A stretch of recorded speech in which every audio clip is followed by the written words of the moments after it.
The ship's name was a paradox. The Jesus of Lübeck, a massive, imposing vessel, stood as a stark contrast to the peaceful teachings of its namesake.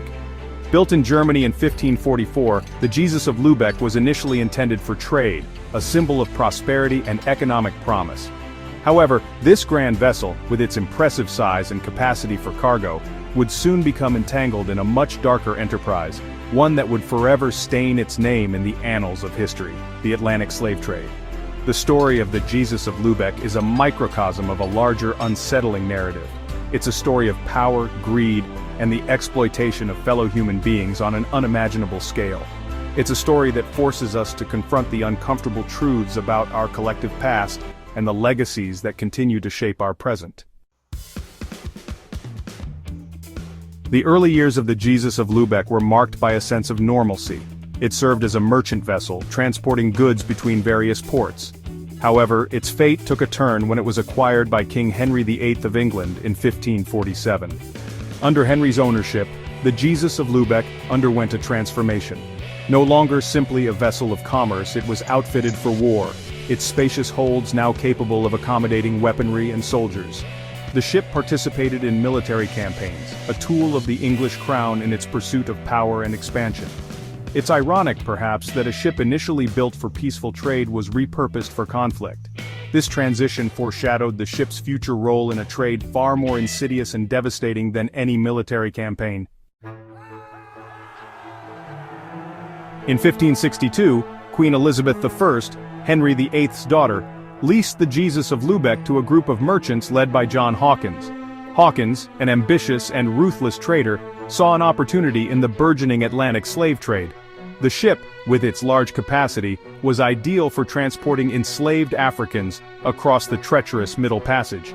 Thus began the Jesus of Lübeck's most notorious chapter, one that would cement its place in the dark history of the transatlantic slave trade. Hawkins embarked on 4 voyages between 1562 and 1568, each more brutal and dehumanizing than the last. The Jesus of Lübeck, once a symbol of trade and later a tool of war, was now a floating prison, its holds crammed with African men, women, and children torn from their homelands and subjected to unimaginable horrors. The ship's very structure seemed to embody the cruelty of the enterprise, its spacious design now a grim testament to the greed that fueled the trade. The final voyage of the Jesus of Lübeck under Hawkins' command ended in disaster.